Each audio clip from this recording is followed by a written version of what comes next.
it really begins with an awareness of the fact that time is your most precious asset. That time is the only thing that you can't ever get back. I spent the first really 30 years of my life chasing a definition of success that was just handed to me by the world, which is that more money is going to make you feel like a success, that you're going to impress others enough that suddenly you wake up and you feel good. Money solves money problems.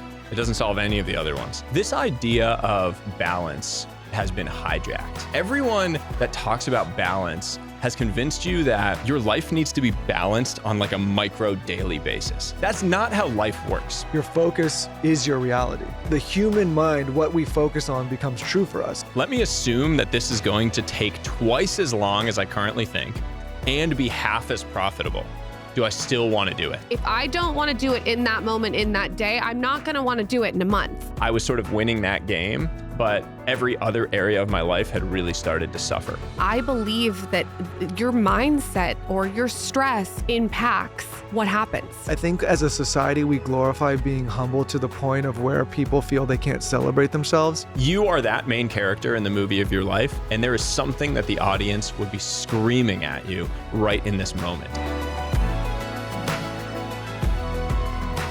You have the most value-packed newsletter I've ever read. Your newsletter does not waste my time. I appreciate it. That's my goal. I don't want to waste your time in anything that I do in life. You don't. I get a lot of emails, as you can imagine. I actually am in focus mode right now for about the last 2 years. Focus mode I think you've been in that for 2 years, because every time I send an email to you, I get that message back. And I respect that so much when people do that kind of thing too, because I get it. I know what you're trying to do. So I appreciate it. It's just setting a boundary. And if I want to respond, I'll forward it to someone on the team. Like we wanted you on the podcast. So you forward it and they can respond. And it just, for something I don't want to respond to, I don't respond.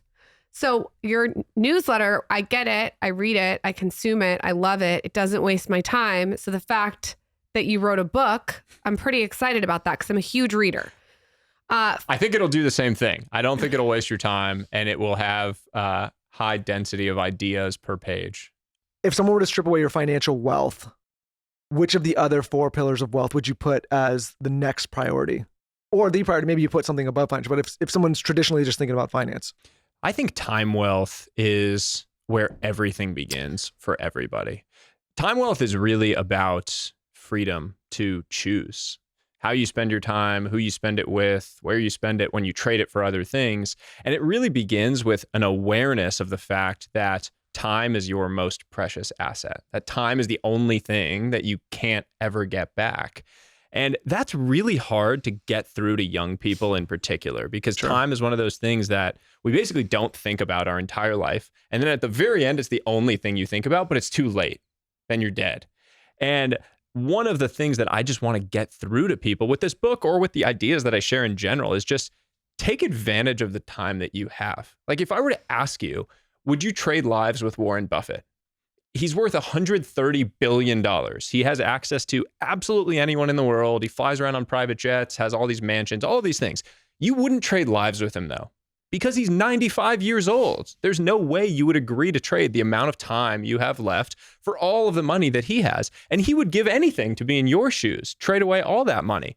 So you know in the back of your head that time has this incalculable value, and yet on a daily basis, how much of it are you just wasting? Yeah, it's funny. Like I think about time differently now as I get close to my 40s. I'm still obviously young, but we've been doing this show for almost a decade. And I was thinking, and you'll relate to this, our daughter's turning 5. And then I was starting to think how fast, like a blink of an eye, we've done this show for almost 10 years. And now she's 5. And I'm like, okay, in another 13 years, potentially she no longer lives with us. And when you contextualize it that way and you've got a little bit more life and you realize that 10 years of doing this felt really quick, like, I don't want to say it depressed me, but it was like a punch in the gut to realize like, oh my gosh, it's like comes much faster than people realize. Yeah. And that's the most beautiful thing if you allow it to be too. There's this chart that I show in the book of the amount of time you have with your children. And it's that whole idea that those years that you have are truly magical and they are so short. But that impermanence is what makes it so special and beautiful. Like Yeah. the reason moments are beautiful in our life is because they are impermanent, because they won't last for long. The reason you appreciate a sunset is quite literally because it doesn't last forever. And that's sort of the same thing with all of these windows of time that we have with people in our lives. But we have to take the pause. Like we actually have to give ourselves the space to zoom out and appreciate them along the way. On a personal note, how do you think about your own time from a really granular level? I am very big on thinking about energy on a daily basis. So I do this exercise. I call it the energy calendar. And it's basically an idea that the things that you are energized by tend to be the things where you create the best outcomes. When you like lean into things that you're truly interested in, that lift you up, that make you feel excited, you create those 10x, 100x outcomes. Same rule applies to people. If you're leaning into relationships that energize you, good things happen. And leaning away from things that drain you, good things happen. And so what I do just tactically is if I'm feeling out of sync in my own life, at the start of a week, like on a Monday, I'll color code my calendar after every activity. If it was energy creating, meaning it made me feel energized, I'll mark it green. If it was neutral, I mark it yellow. And if it was draining, I actually felt physically drained from the thing, mark it red. If you do that for a week, you have a very clear visual perspective of the type of activities that are lifting you up, that you need to lean into, versus the things that are draining you that you maybe need to lean away from. And you can make slow and steady changes over a period of a few weeks and months to get to that space where you have more energy creating activities, which will really improve your life. What were the things that gave you energy and drained you? Give us some examples. In-person meetings, spending time with people in person, massively energy creating for me. Okay.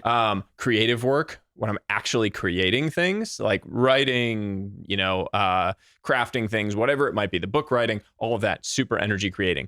Draining for me is like Zoom meetings and phone calls are my number one. I would rather staple gun my stomach than sit on a day of Zoom calls. So would I. And people are like, why don't you get on video? I'm not ruining my eyes. Sorry. And it's just like, do a Zoom call in the afternoon and you're not falling asleep.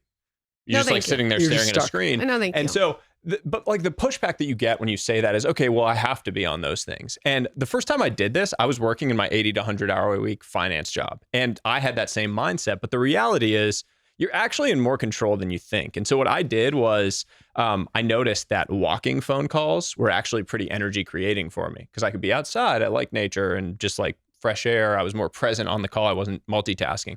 So I turned half of those phone calls into walking calls and my whole life changed. Like I still had to do the same number of calls, but now half of them were actually lifting me up and I felt good. And so it's like push back a little bit on those assumptions you have over the amount of control you really do have over the things on your calendar. Sometimes you can make tiny tweaks like that actually dramatically change how they feel. When you do your nature walks, are you on video or are you off? No, I don't go on video. Okay, so you and I are the same. Yeah. That's what I like to get outside. I like to move my body. I like to be in nature. At least you can kind of habit stack, passively multitask what's going on. Most people don't want to be on video either. You're not going to get a whole lot of pushback saying that because it's like on video, I think they've actually done research on this. 90% of the time, people are just looking at themselves because they're worried about how they look and they want to see how they look when they're talking. Or they're on their computer doing other shit, which is so obvious. It kind of like, I agree with you about pushing back. Just because everyone's doing something doesn't mean that I have to, like, I don't want to be on video. I just don't. Michael gets mad at me. It's just. I don't get mad at you. Sometimes you do. No, I get Michael mad. has a full-blown diva light. Michael has a You always look good on the video. movie set up in his thing with like lights and diva lights and like hey, listen, man, light boxes. So like, listen, sure, Michael wants to be on video. He looks like Uncle Jesse in Full House. Listen, like, I'm wheeling and dealing. I'm closing deals. Yeah, I can't okay. be coming on there looking dusty. I'm No. like, listen. It's also unfair because like for men to show up on a video is a very different thing than for women to show up on a Yeah, video. Like sorry, just the no time thanks. required into getting ready for that video is very different. I also wouldn't do much of a job if I'm like pitching like, hey, we can do great production for you and all this. And then I come on, like I need to have the setup like, there You got to be able to show that you can do it. I got you. He's like an influencer upstairs. I do think though that Zooms in general, like as someone who runs a company, like I don't find them to actually be that productive. I think like you see half the people zoned out, you see people disinterested. It's like, I don't know, running a company in a time of COVID and moving to this, like I encourage as much as possible people to come in because I just see a happier environment. I don't see video being productive. I don't personally like conducting meetings. Sometimes it's necessary, but I don't know. It makes everything transactional too. And when you think about your own learning experience in your career and your past years of your career, a lot of it comes in the liminal moments, like those side conversations that happen in between meetings. It's not the actual meeting that was valuable for the learning. It was the side conversation, like at the water cooler, or getting pulled into coffee, or getting pulled into your boss's office, and that can't happen in a Zoom environment. So it's also finding that. It's just, I don't know. We refused to do this show on Zoom. There for a minute there, they were trying to, a lot of people were trying to do that, and they honestly were just not good episodes. Like they just. Even with great guests, it wasn't the same. Okay, let's talk about your book, The 5 Types of Wealth. Congratulations. How did you come to choose these 5 things? And maybe we can go through each of them quickly and then kind of dive in. Sure. Yeah, I mean, my journey to writing this book really was a manifestation of my own personal journey. And that was one where I spent the first really 30 years of my life chasing a definition of success that was just handed to me by the world, which is that more money is going to make you feel like a success, that you're going to impress others enough that suddenly you wake up and you feel good.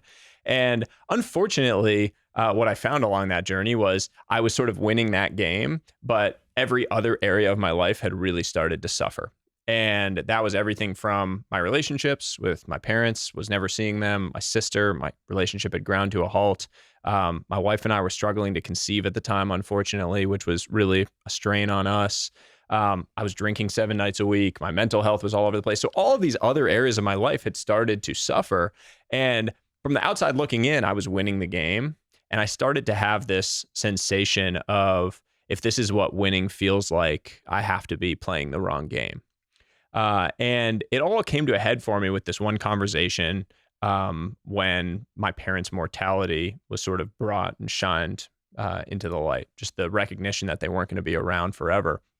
And that was when I stepped off the track.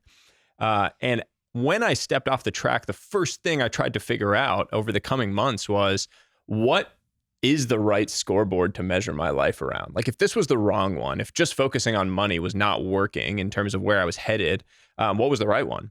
And the way that I did that was I went and talked to hundreds, in the end, thousands of people across the last several years to try to understand what were the things that actually contributed to a meaningful life. In addition to money, what are the other things that lead us to a happy, fulfilling life? And 4 things basically came up over and over and over again. And that was time, people, purpose, and health. Those are the 4 things. Money was an enabler to some of those things, but it was never an end in and of itself. No one ever said they wanted to be on a private jet by themselves. Just doesn't happen. People want to experience these things with others. And so that was when I started to have this framing of these 5 types of wealth, that if this is the kind of set of pillars that contribute to this life well lived, we need to measure around that full set of pillars so that we can actually take action against them and then go build a life around them.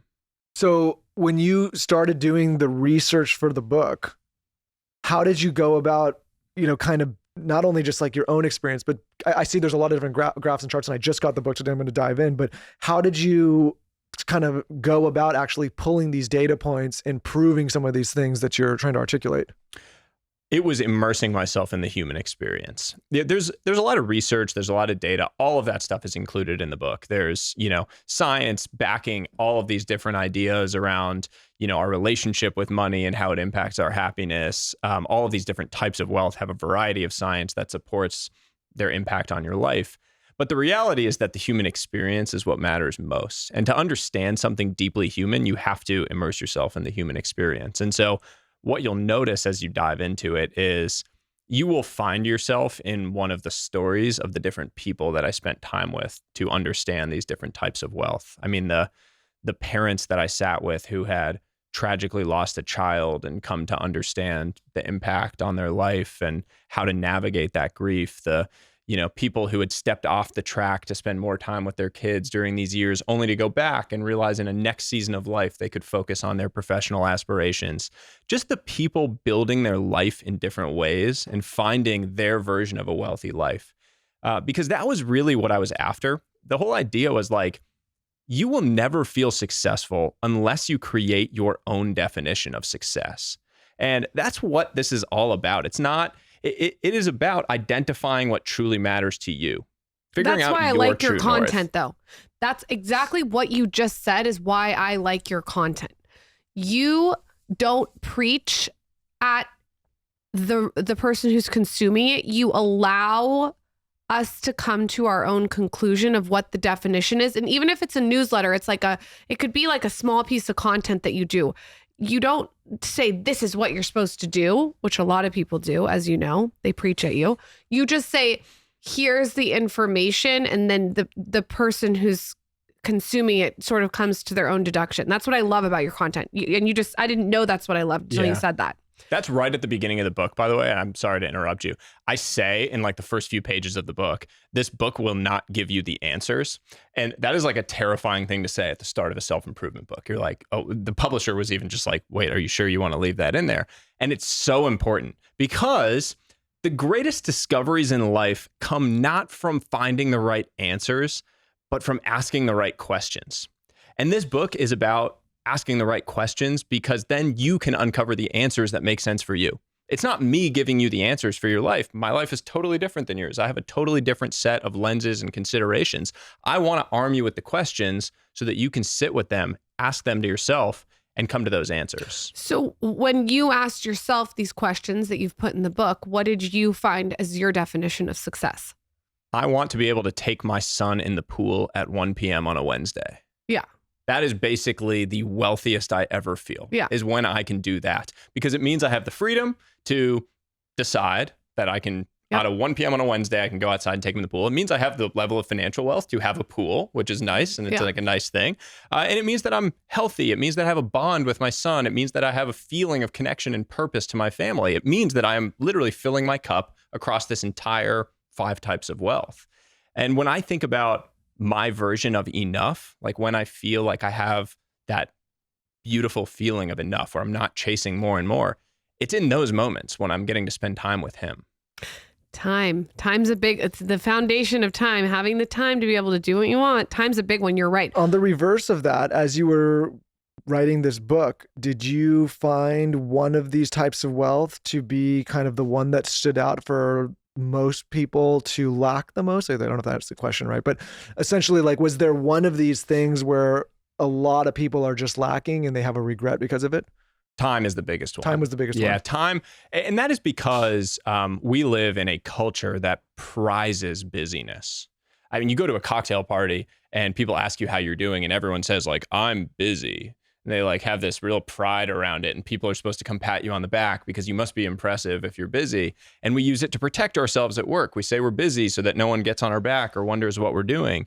And that kind of keeps you on this treadmill because what it means is that you say yes to absolutely every single thing. We do the opposite of what you're doing. We don't create the boundaries around the things. We say yes to everything to fill our schedules as much as possible. And when someone asks us to do something a month from now, we default to saying yes, even if we know that that thing is going to come and we're going to say, damn it, why did I say yes to doing that thing? I didn't want to. We fill our schedules with a whole bunch of these like 1-for-1 time for money or time for whatever trades that actually just keep us still. Like you become a rocking horse where you're just moving around and not getting anywhere.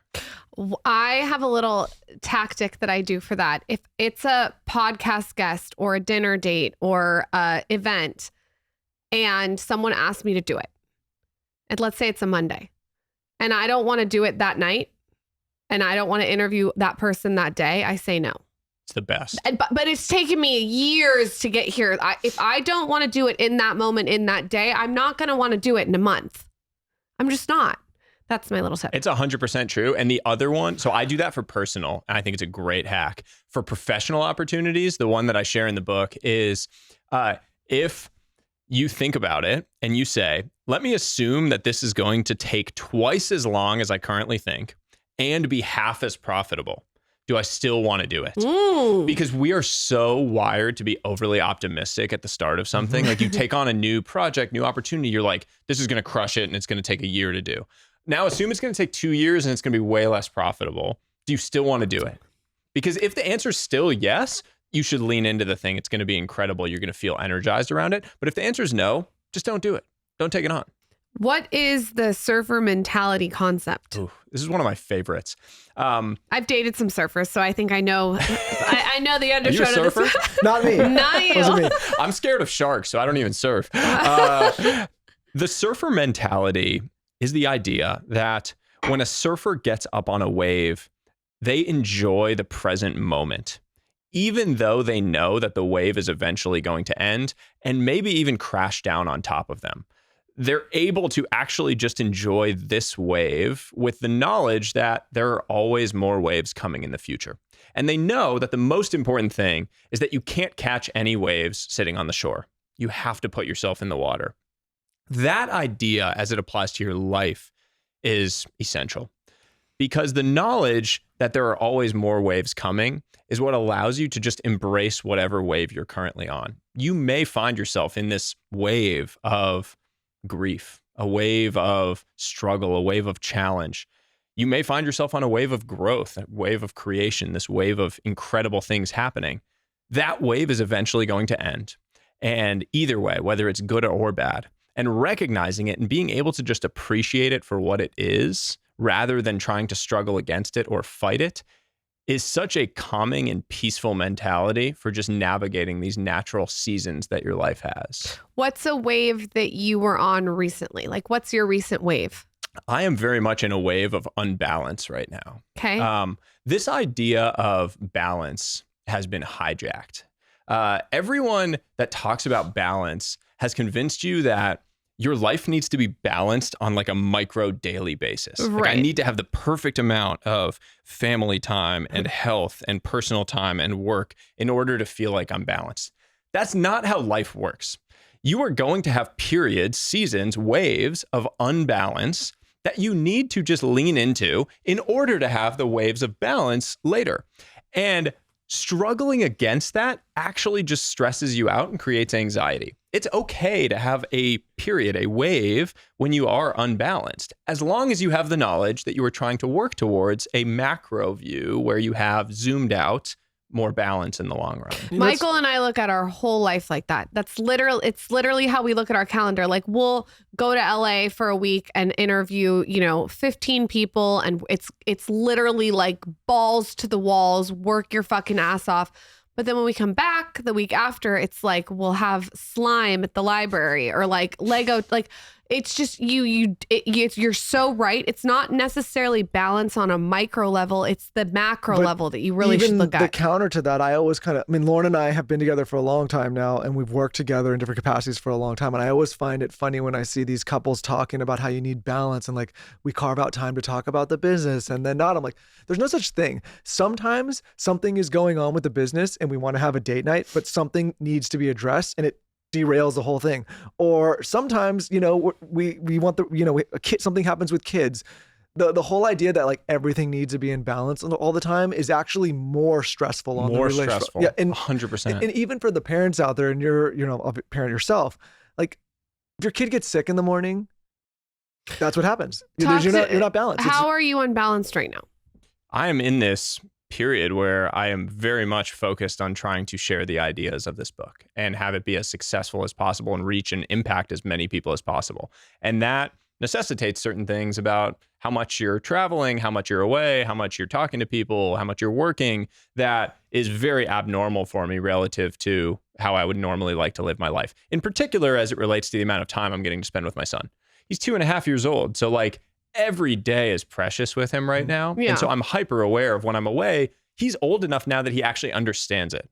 And that makes it tough. But to your point, for me to try to fight against that and stress over it, rather than just being aligned with my wife, that this is a one-time push that you really need to do. And on the back end of that, book a week where we're going to go to Naples, Florida and be totally off the grid and completely away and shut off. Yeah. Know that the wave of unbalance is going to come to an end and that you can embrace this wave of balance. That very much is a mentality that helps. It's also it's all of these areas. Look, we live in this like optimization culture now where everything is about optimize every area of your life perfectly, optimize all your routines, all the health biohacking stuff. I spent time with Brian Johnson, interviewed him as part of this book. And while I think that stuff is incredibly important because it expands the window of what is what acceptable discourse on a topic, getting too routine oriented around everything can be more harmful than good. Because as soon as your kid gets sick and you're not able to do your cold plunge in the morning, you freak out and you can't get anything done. That's not super helpful to how you live your life. Yeah, we love Brian and we spent a good amount of time with him, but he's got a very strict routine. Yeah, but he has his mission, and I admire it so much that he is sharing what he's sharing and documenting it in the way that he is. And I think he's remarkable. I don't want to live the way that he's living, but I think he does a great job of sort of distilling down the basics of what you can do, like what you can take from this and learn from it. His message is phenomenal, and he couldn't be a nicer guy. But yeah, I think like to your point, his definition of success, of course, is what he's doing. If you look at the time, he's spending his time what he wants to. Totally. The social, that's how he wants to be. The mental, the physical, the financial. He's hitting the 5 types of wealth in his I was going to say, couldn't have said it any I better. actually Totally think that the reason society has such a hard time with someone like him is because that is somebody living life on their terms, the way they define success. Yes. And we, as a population, have got it in our minds that success looks like one thing. Yes. And it's, in a lot of cases, it's not that. Like I could say, for me, one of the, like, my definition of success is that I can work with my wife, and when we go on date night, we're talking about the business and we never turn it off, and then we go to LA and work like fiends, and then we don't I'm not saying that's what it is, but the point is some other people will be like, that sounds like a miserable life. And so I've always, like, throughout my life, I've been fortunate enough not ever to play the comparison game, because I've recognized that in order to play that game, you have to be willing to 100% change every aspect of your life for someone else's. What's your definition of success? My definition of success has always been to have autonomy over my time and to be able to say yes and no to things that I want to say yes and no to. I don't like to be put in a box. I like to be able to have fluidity. I love the idea of simplifying it to just, like, you drummed it up nicely, which is being able to just jump in the pool with your kids at 1 o'clock. Like that's a very clear and concise definition, but it's similar. Like I want to be able to control my time, do what I want, when I want, without stressing over that decision. And I would maybe add to that without being in a situation where I feel undignified, and this is going to sound like an asshole thing to say, about thinking about the cost of doing that. Mm-hmm. Meaning, like, if I go to a dinner or I go on a trip or I travel a certain way, I don't want to even spend time thinking about what it costs. I just want to do the thing. Yeah. It doesn't have to be extravagant. I just want to be able to do it. I think the way that you articulated it is perfect too, which is to say, so much of the debate that we have over other people's lives, when people on the internet get mad about Brian, or when, someone yells at me or I yell at, like, it's always because I'm trying to take my map of what success looks like and apply it to someone else's terrain. Projection. Of what they can. Yeah, you're projecting. Exactly.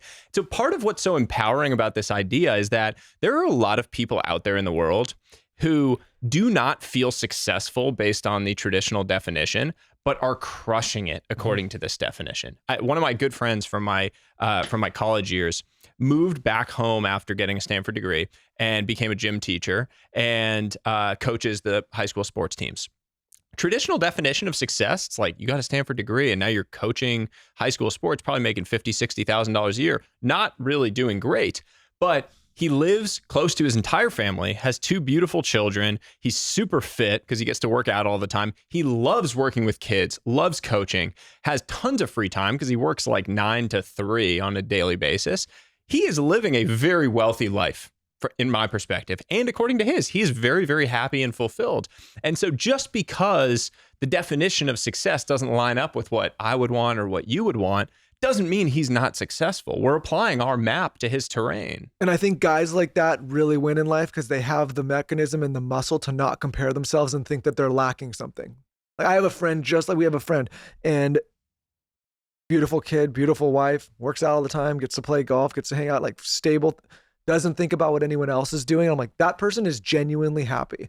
Now, on the flip side, I know other people that are absolutely killing it. They're financially better off than anyone. They've got a, wife and kids that they don't really spend as much time. They're not in the best shape and they're miserable, but on the surface, like they have all the credentials and all the degrees and all the businesses and all things, but they're miserable. Like this is a hard thing to say for people that have not experienced financial wealth yet, but Jim Carrey said it better. Like I wish everybody could experience that to realize that like, it's really like, I know more unhappy rich people than I do happy rich people. My entire life changed when I realized that the people that I read books about, I would never trade lives with.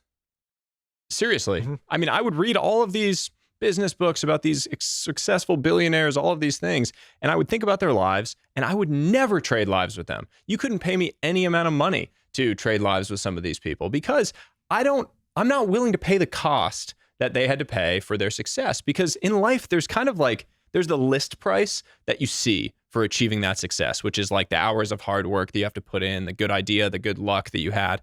But then there's the real price, which is all the trade-offs of other things along the way. And there is a lot of things in life that look like a good deal based on the list price, but are a ripoff when you consider the real price. Or I'll give you like another thing to think about. What if I told you, hey, Sahil, you can go to all of the best parties in the world whenever you want. I will pay you hundreds of millions of dollars. You can fly private anytime you want. In exchange, when you walk out of your house, there's going to be 30 camera people. They're going to take pictures of your kid. When you go to eat with your wife, they're going to be somebody snapping and asking you questions. If you say anything that's out of context at any time, every publication is going to write about it. You will have no privacy for the rest of your life. People will, as you're swimming with your son, will stand in your bushes and take pictures of your house. Like, would you want that? That's what many A-list traditional celebrities go through. And we glamorize these lives. And, we've met many of these people. But to your point, I wouldn't trade lives with these people. I wouldn't want that. I wouldn't want my children at the mercy of that. And again, like we think that we put these things on a pedestal and we think that they're so important. And then you get faced with the reality.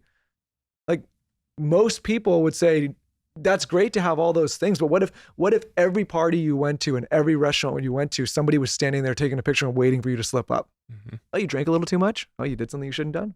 We're watching. Sucks. People want the good, but they never consider the bad. And so it's another reason why I think this whole idea of thinking about these different 5 types of wealth is important when you make a decision in life, because the traditional scoreboard in your mind is just money. So if someone were to come offer you a job and they're going to pay you $10 million a year, you would be like, yeah, whatever you want me to do, I'm taking that $10 million a year. But then when you start to consider these other types of wealth and the impact, you might have a different decision. Because if they tell you, okay, you have to move away from your family, you're going to be 300 days out of the year on the road flying around. You have to work 80 hours a week on something that you hate doing. And you're going to be, stressed out of your mind all the time because it's something you don't love. Then would you do it? Well, now it's a different consideration because I have this different framing that I can look at it on. Yes, financial wealth is going to be a big positive, but my time, my social wealth, my mental wealth, and my physical wealth are all going to take a huge hit. So now I can actually evaluate the trade-offs that it's going to have on my entire life rather than just this one area.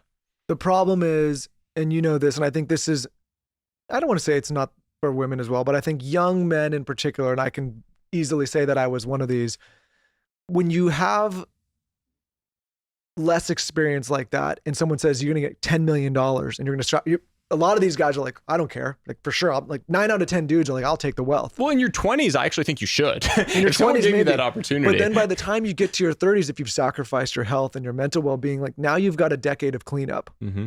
And I think that that's something that you can't experience unless you go through it. And unfortunately, financial wealth is one of those things that until you obtain it for yourself, you can't understand that it actually doesn't solve as many problems as you think. Yeah, right? Money solves money problems. Mm-hmm. It doesn't solve any of the other ones. And it turns out that most of life is other problems once you get past a certain baseline level. And that's the whole ethos is like, money isn't nothing. It simply can't be the only thing.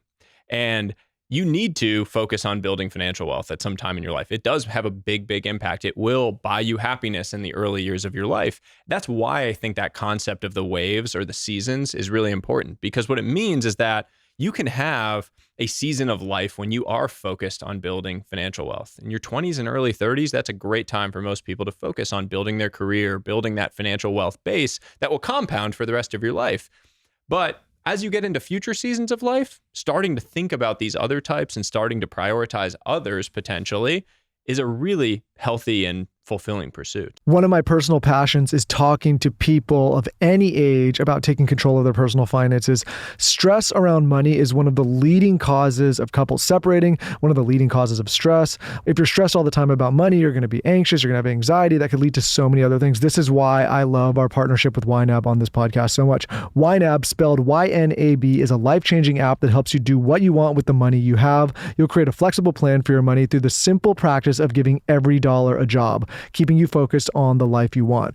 So whether you want to cover that mortgage payment, fund your 401k without sacrificing dinners with friends, or that long-awaited trip abroad, with YNAB, you'll stop wondering where your money goes and start deciding where it will take you. 92% of users report feeling less money stress since using YNAB. This is going to manifest in so many positive ways in your life. Just being less stressed about money, personal finance, keeping more in your pocket is going to be a total game changer. The average YNAB user saved $600 in their first 2 months and $6,000 in the first year. Imagine what else you could do with an extra $6,000 in your pocket. So check it out. Life is short. Spend it with YNAB. And right now, TSC Him and Her listeners can claim an exclusive 3-month free trial with no credit card required at www.ynab.com/skinny. Again, that's ynab.com/skinny. And right now, TSC Him and Her listeners can claim an exclusive 3-month free trial with no credit card required at www.ynab.com/skinny. Again, that's ynab.com/skinny. Quick break to talk about AG1. Guys, if you've been listening to our show, then you've heard about AG1 for years now. We've gone on and on about why we love AG1, all the benefits we get from it. So today I decided we want to do something a little bit different. I'm going to call our assistant Katie because she's also a huge fan of AG1, and I'm going to get a third-party review. Here we go. Hello. Katie, welcome to the show. We're talking about AG1 here, and I got you on speakerphone. What got you hooked on AG1 in the first place? Was it me? Was it Lauren? What was the thing? Well, I mean, you guys are high performers, so anything that you're doing, I'm usually all bought in. I put fresh berries, I use chocolate protein, and then I use a big scoop of AG1. It's super efficient because it's all just in one smoothie right after I get home from the gym. And any specific benefits you've noticed since making it part of your routine? For sure. I have definitely more energy in the morning, and I don't have to go back for a second cup of coffee, which is normally my go-to. And I'm definitely less bloated when I go to eat like a breakfast after I have my morning protein shake. It's the best. Thank you, Katie. All right, guys, so if you're ready to level up your health with something simple and effective, check out AG1. I've been drinking it for years now, and that's why I'm always so excited to share this partnership with you all and everyone else that I can talk to. So go to drinkag1.com/skinny and save $20 when you subscribe. That's drinkag1.com/skinny. It's time to simplify your morning routine with AG1. This episode is brought to you by BetterHelp. Give online therapy a try at betterhelp.com/skinny and get on your way to being your best self. For years now, Lauren and I have had the privilege of talking to all sorts of different high performers on this show. Entrepreneurs, athletes, thought leaders, doctors, you name it, business leaders. And one common denominator that many of these high performers use throughout their life is therapy. This is why Lauren and I love being partners of BetterHelp on this show, because BetterHelp lets anyone access therapy right from the comfort of their own home on any of their digital devices cost effectively. We often hear about red flags we should avoid, but what if we focus more on looking for green flags in friends and partners? If you're not sure what they look like, therapy can help you identify green flags, actively practice them in your relationships, and embody the green flag energy yourself. So whether you're dating, married, building a friendship, or just working on yourself, it's time to form relationships that love you back. And like I said earlier, BetterHelp is fully online, making therapy affordable and convenient, serving over 5 million people worldwide. You can access a diverse network of more than 30,000 credentialed therapists with a wide range of specialties. Easily switch therapists at any time at no extra cost. Of course, we have an incredible offer for our listeners. Discover your relationship green flags with BetterHelp. Visit betterhelp.com/skinny today to get 10% off your first month. That's BetterHelp, HELP.com/skinny. BetterHelp.com/skinny. Discover your relationship green flags with BetterHelp. Visit betterhelp.com/skinny today to get 10% off your first month. That's BetterHelp, HELP.com/skinny. BetterHelp.com/skinny. I am am a big fan of thinking time. It's my favorite time. I carve time every single day to just think. And I got the idea from Keith Cunningham. I still want you to read that book. Or maybe you did read it, The Road Less Stupid. You talk about... I read that whole book. It's a great book. It's a great book. You talk about Think Day.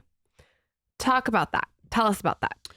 The Think Day is an adaptation on Bill Gates's Think Week practice. Okay. So in the 1980s, Bill Gates started doing this thing where he would go off the grid for an entire week, and he would just bring a bunch of reading, and he would basically just read and think and learn for a week. And the whole idea was that it allowed him to zoom out, see the bigger picture. And he ended up crediting it with a lot of the transformative decisions that they made at Microsoft over the years. My own adaptation of that was, I don't have a week, but a Think Day is a nice way to force myself to zoom out on a regular basis. So the starting point for this is once a month, carve out 2 hours, get out of your normal environment, which is very important. Get out of the headspace that you would normally be in. So go to a new coffee shop, rent a house or rent a space for a couple hours, go somewhere that's different, bring a journal and a pen and basically nothing else. And go through a few question prompts that you can think on that force you to zoom out from your current position and see a bigger lay of the land. My favorite one right now is, if you were the main character in a movie of your life, what would the audience be screaming at you to do right now? We've all sort of had this experience that you're watching a movie or TV show and you just want to jump through the screen and like shake the main character. Chase the girl to the airport, or don't go down into that basement, whatever the thing is. You are that main character in the movie of your life, and there is something that the audience would be screaming at you right in this moment. Something blindingly obvious that you are just choosing to ignore as you're sitting on the ground. What is it, and what do you need to change? Was yours to write this book? Because people don't write books for money. I don't think people write books for money. I think the people that I've met that come on this show write books because they have a book in them that they cannot comprehend. They have to let it out.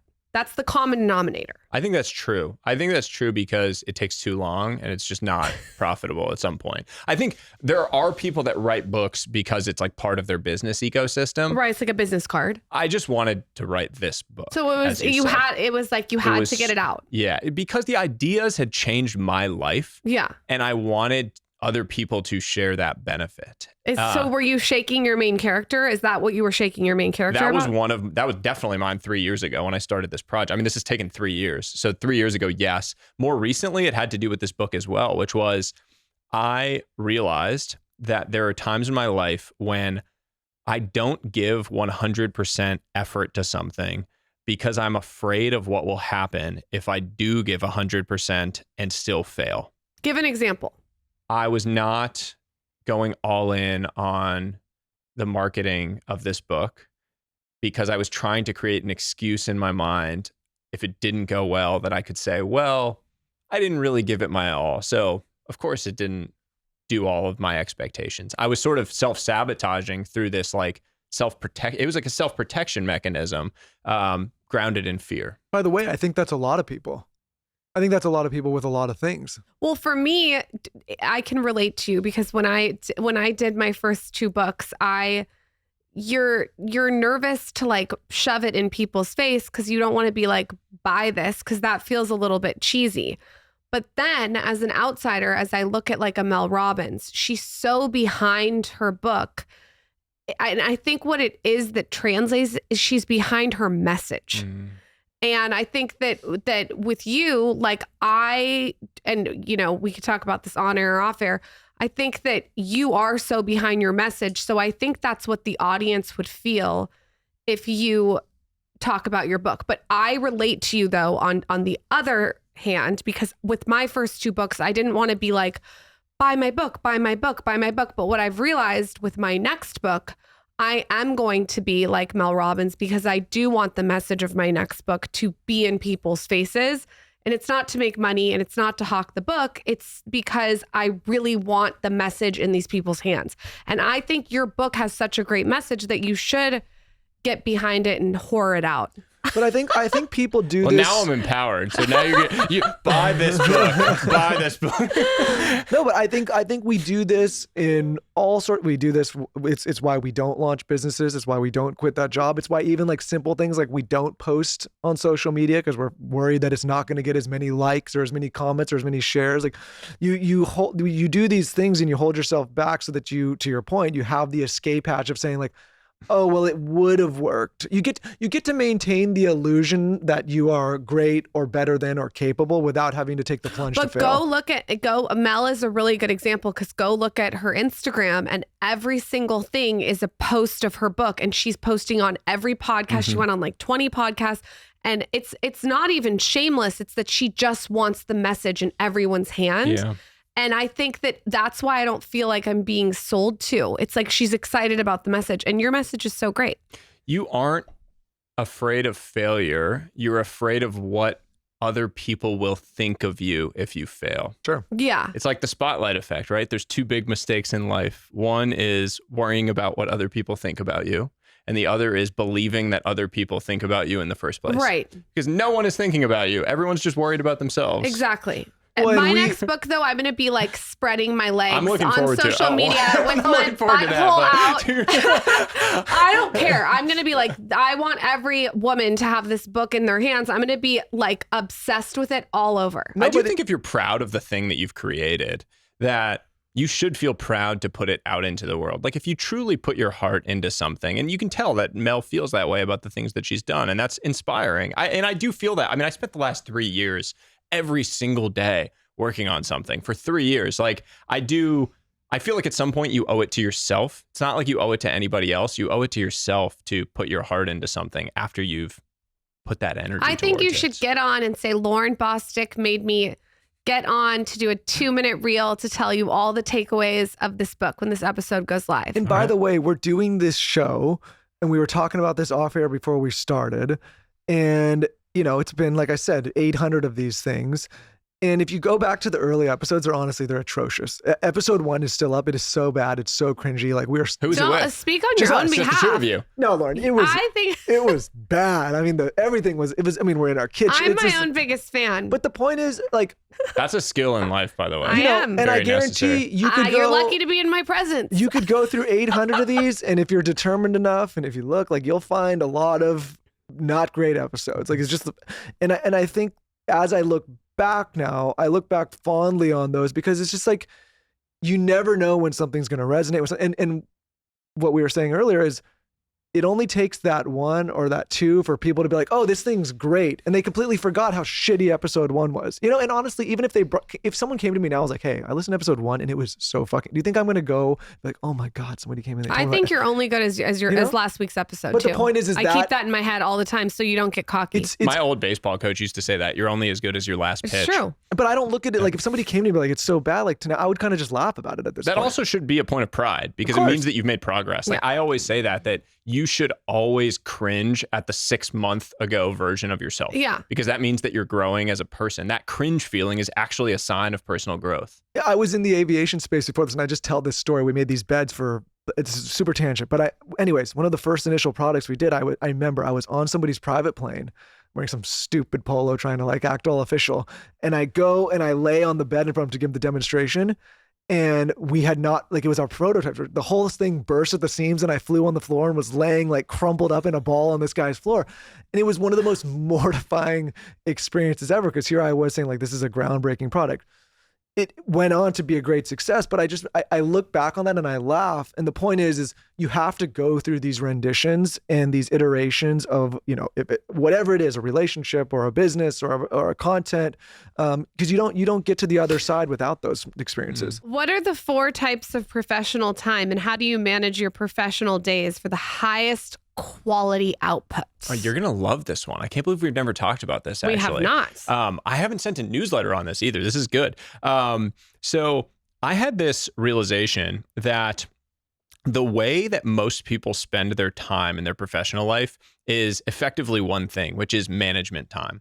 Management time is emails, meetings, processing shit, It's the like boring, basic business things. And the vast majority of people end up spending like 80% of their professional life just doing management tasks. It bleeds out all over your calendar. But there are 3 other types of professional time that are actually the things that drive you forward. Those are creation. That's when you're actually creating things, building things. It could be coding, writing, creating presentations, whatever those things are, creation. There is ideation, which is the thinking time that no one has in their calendar to actually zoom out and think about the bigger picture questions in the business. And then there is consumption, which is the idea of actually consuming new ideas, reading, listening to things, having conversations, with the idea being anything you create is downstream from something you consume. So bringing good ideas in the top is what allows you to put good ideas out into the world. The message there is you need to first figure out what is your current mix of time in your calendar. Go look at your calendar. You could do the color coding again and color code according to those 4 types: management, creation, ideation, and consumption. Look at what your calendar looks like and then figure out, how can I batch management time a little bit more effectively, like squeeze it into blocks so that I can create time for these other types, because your entire professional life will change when you find a way to carve out better windows of time for those other 3 types that are getting squeezed. I am so happy you talk about this, because what I've gathered talking to people is they think it's lazy to have thinking time. They think it's lazy to have consumption time. If I don't have those buckets, I cannot effectively do any kind of management or talk to employees. I have to have time to wrap my head around it. Sometimes I take my thinking time as a workout. Like, I'll go work out and use that whole time to think. I think it's so important. And I think it's also important to know it's not lazy. It's essential, in my opinion. The most successful people in the world, billionaires on through like historical figures that thrived in their various jobs, every single one of them has this one common thread, which is they actually have time dedicated in their calendar for thinking and learning. I think on the first podcast, and I could be wrong, that you came on, I think it was you that said that there was a billionaire that you knew that like took 2 hours of his day. Was that you that said that? It could have been me. It I might know have a been few him. billionaires, Was it him? unfortunately. I don't know. It was earlier. Okay, someone said exactly what you just said. This billionaire that they knew, like, he has 2 hours of every day where it's not together. He has 30 minutes in the morning, 30 minutes in the middle of the day, and then like 2 hours at night where I didn't do the math right, but you get it. Yeah. Where he has spaces throughout the day just to do nothing. I mean, the most successful CEOs in the world all do that. You can look on the back cover of the book. Tim Cook is the first blurb on the back of this book. He's been a mentor and friend for 10 plus years. He creates space in his life on a daily and weekly basis to think about the bigger picture questions that are facing Apple. Otherwise, he would just be caught in this infinite loop. There's always work he could be doing. There's always emails he could be responding to, things he could be doing. But then he wouldn't get to read and understand some of the bigger picture strategic things that they're facing, which for the size of that company, like there's geopolitical things, there's all sorts of stuff. And so for him to actually have the space in his life, part of that can be like working out. You don't have headphones in and you're just able to think while you're on a run or while you're working out. That is space that you're creating in your life. It's the reason that space as an idea is such an unlock for your professional and personal life. I think it's like being proactive as opposed to reactive. Who are other people that have been featured in this book besides Tim and Brian that really resonated for you? Normal people. Okay. I think the most impactful story in the book is a woman named Alexis Lockhart, who actually came to me with her story about a week before I was supposed to turn in the final draft for this book. And it ended up delaying the entire book because as soon as she sent me her story, she responded to one of my email newsletters and wrote this long piece back to me telling me her story. And I realized I have to explore this. So we ended up spending time together. And her story was about an incredible tragedy, which was her son, who had just turned 20, was killed in a car crash. And her message of the importance of time and of this idea that it's always later than you think, that the amount of time you have left with the people you love most is so much more finite and countable than you appreciate. That message inspired me so deeply and made me want to share it with the world. And I just can't imagine anyone reading that and not feeling sparked to action, to text the person that they love, to get together with that old friend, to cherish that one moment they have with their kid, to go and see their parents for that visit that they weren't planning to take. All of these things are actions that build your wealth, that compound in your life in the same way any financial investment does. And that message, I just think, is one that needs to be spread. This episode is brought to you by Squarespace. Squarespace is the all-in-one website platform for entrepreneurs to stand out and succeed online. Whether you're just starting out or managing a growing brand, Squarespace makes it easy to create a beautiful website, engage with your audience, and sell anything from products to content to time, all in one place, all on your own terms. For years, Lauren and I have been building online businesses. We've been investing in them, we've been partnering with them, and of course, we've done our own. What I love about Squarespace is that long gone are the days where you had to bring on 15 different developers and graphic designers and all of these different expensive services and take months and months to complete a website. You can do it all now cost effectively in one place, simply without confusion with Squarespace. So whether you've been looking to build a side hustle, your own online platform, your own e-com store, whatever it may be, courses, email lists, Squarespace has something for you. It is so important to not only own your own content, but your own domains and your own platforms on the internet. Many of us rely on third-party social platforms, which is great, but you're at the mercy of those platforms. And we've seen over the years, those become real vulnerabilities for people that are trying to build their own online presence. So own your own content, own your own website, own your own e-com store. Squarespace can help you do all of that. They have all sorts of different tools and engines to help you do so. Go to squarespace.com for a free trial. And when you're ready to launch, squarespace.com/skinny to save 10% off your first purchase of a website or domain. Again, that's squarespace.com/skinny. Let's talk about the farmer's dog. We're in a new year. We're all making resolutions how to take care of ourselves more, how to get better health results, how to perform better. We also need to make sure we're also taking care of our dogs. This is why we love the farmer's dog so much and have loved them for years. What makes them so different is that food from the farmer's dog is developed by on-staff, board-certified vets and veterinary nutritionists to be complete and balanced. Ever since Lauren and I switched our dogs to this kind of food from the farmer's dog, they are thriving. Their coats are shinier, they're healthier, they're happier, and they just feel better. It's made from human-grade, real meat and veggies that are gently cooked with the safety and quality standards of human food. Even the best traditional dry and wet dog food options are highly processed, and because pet food is very loosely regulated, they can use much lower quality ingredients than they claim to. The farmer's dog does not do that. The farmer's dog delivers their freshly made, healthy dog food right to your door on a schedule that works for you and can be adjusted anytime within their 24-hour customer support period. The food is nutritionally complete for all life stages, including puppies, so you can start at any time. It's just real, healthy food designed to meet their unique nutritional needs. We have an older dog and a younger dog, and like I said, it doesn't matter if your dog is young or old. It's always the right time to begin investing in their health. That means more happy, healthy, and full years together. And we have an incredible offer for our listeners. Get 50% off your first box of fresh, healthy food at thefarmersdog.com/skinny. Plus, you get free shipping. Just go to thefarmersdog.com/skinny to get 50% off. That's thefarmersdog.com/skinny.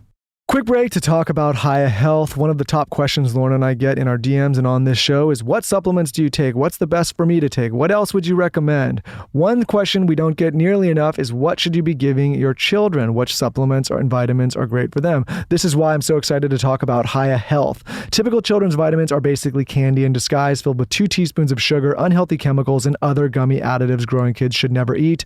That's why Hiya created a superpowered chewable vitamin. While many children's vitamins are filled with 5 grams of sugar, which is known to contribute to a variety of health issues, Hiya is made with 0 sugar and 0 gummy additives. We give our children Hiya every single morning. They ask for it, they look forward to it, and most importantly, they enjoy it. It tastes great and is perfect for picky eaters, and Hiya fills the most common gaps in modern children's diets to provide the full body nourishment our kids need with a yummy taste they love.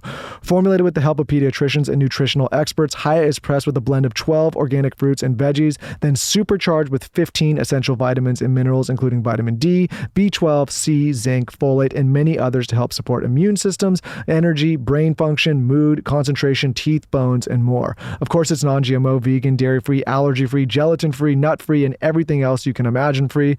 Every single batch is third-party tested. We love this product and company so much.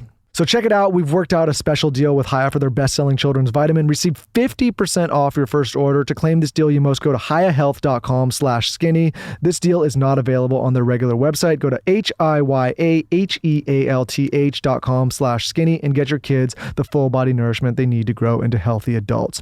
Again, hiyahealth.com/skinny. You have been very open about you and your wife's journey with infertility. Talk to us about that. This is a topic that a lot of people don't talk about publicly, especially men. It's rather stigmatized, and it's one that people typically choose to suffer with in silence. This monthly strain of like getting your hopes up that it's going to be the month when things worked, and then having the letdown, and then the struggle that you experience around that, waiting for the next month.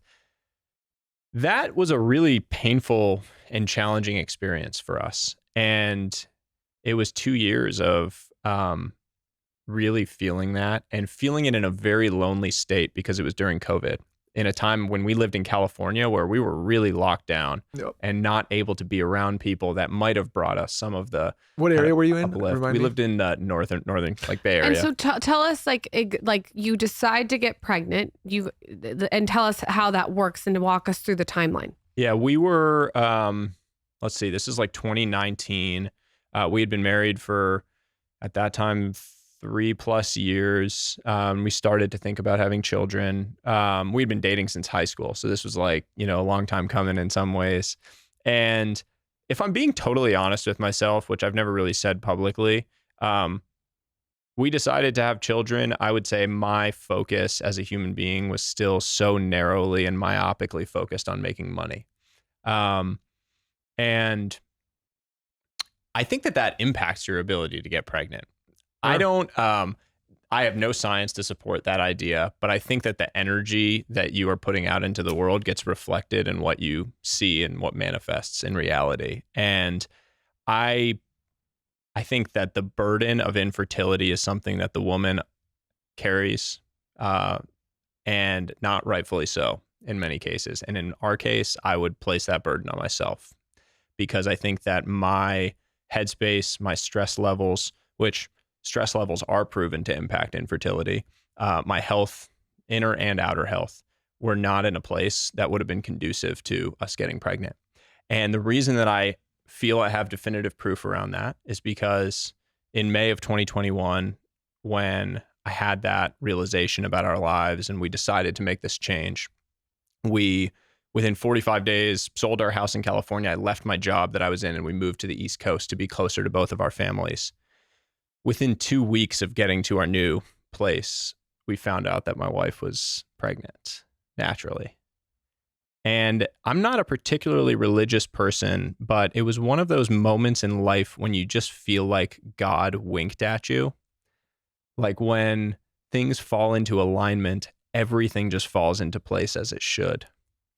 And that's been the greatest blessing in our life. That has been our center and our true north, our son, and the journey with him, and the amount of gratitude that it brings us to have been able to bring him into this world and be able to build that relationship with him. I can't put it into words.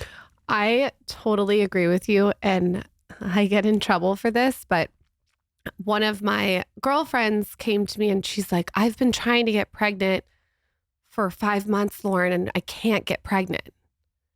And I was like, that's an affirmation. She's saying, I can't get pregnant. I can't get pregnant.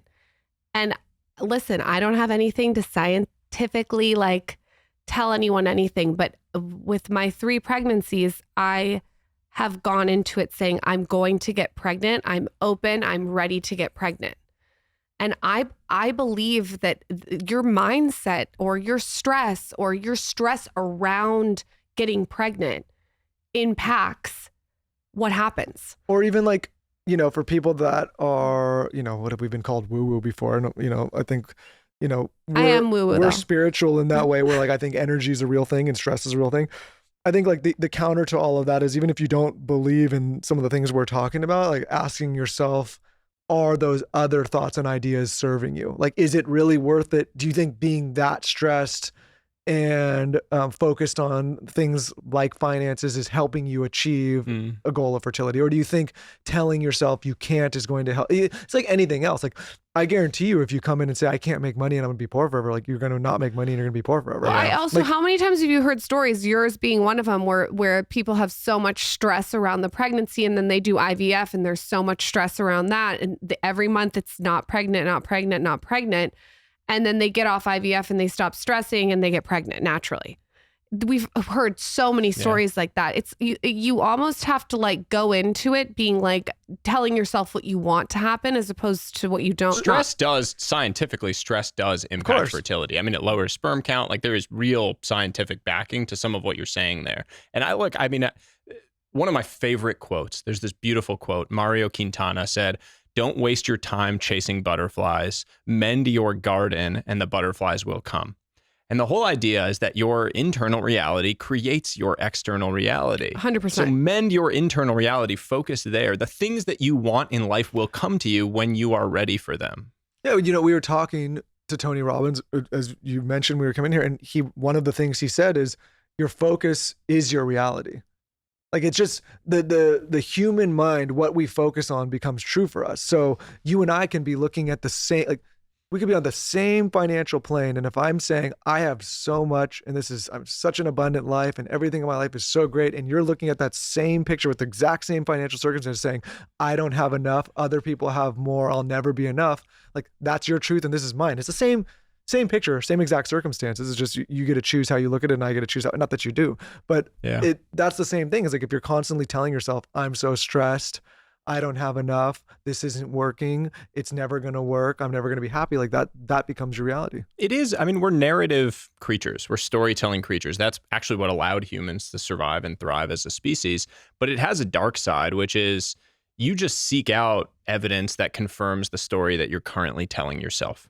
And if that story is a positive one, that's a great thing. But if it's a negative one, which it is for many of us, we have these stories that we tell ourselves that do not serve our life or where we want to go. These stories where we say we're not smart enough, we're not capable of these things, we're not able to do this thing that we want to do.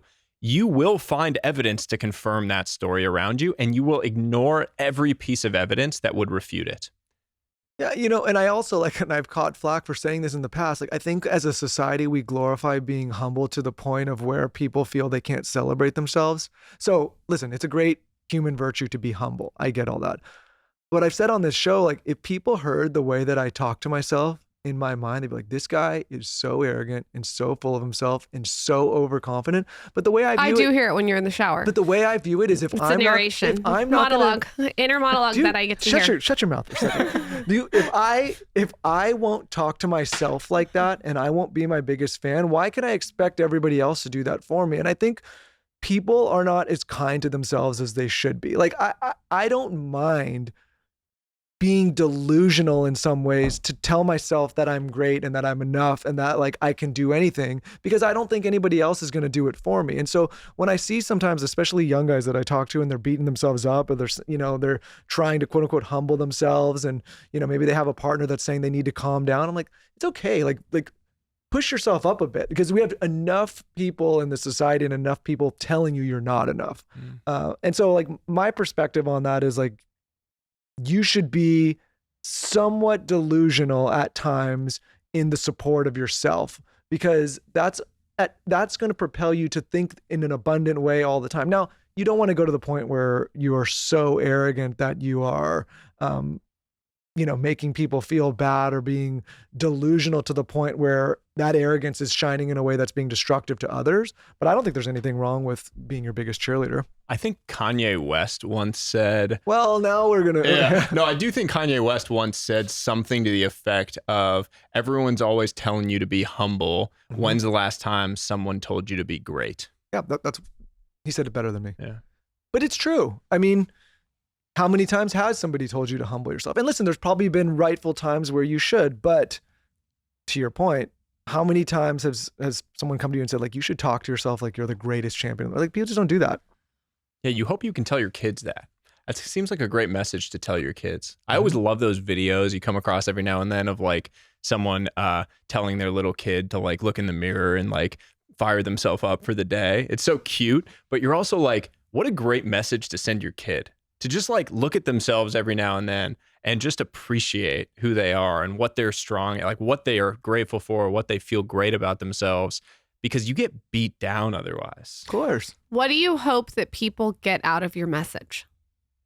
I hope that people take the time to think about what they truly want out of life, not what the world tells you should want, not what your parents tell you should want, not what social media tells you, not what your friends tell you, but what you truly want. And then I hope people take one tiny action to go and build towards that life. It's a good message. The 5 Types of Wealth, a transformational guide to design your dream life. Where can everyone find you? Buy the book, pimp yourself out. Really pimp the book out. I love it. I love it. You can buy the book anywhere books are sold. You can find more information at the5typesofwealth.com. And you can find me at Sahil Bloom on any major platform. And subscribe to his newsletter. My God, Phenomenal it's a good newsletter. one. Congratulations on this. 3 years in the making. Not everyone can do this. It's not an lot of easy work. task. You should be proud of it, and no matter what happens. But I know it's going to be a great I'm success. just telling you, my energetic channels are feeling New York Times bestseller. Well, I hope your energetic channels are right. Yeah, I'm feeling it for you. And I think that you just keep telling yourself that that's what's going to happen. I think this is going to be up there. I like it. Come back anytime. There's so many different tangents to go off on with you. I mean, I have like 100 more questions. Yeah, we'll text about it. It's good. You're totally welcome to come back anytime on the show. I really enjoy following you and I love your content. Thank you. Thank you, brother. Thank you. And go listen to his first episode too, because that's good too.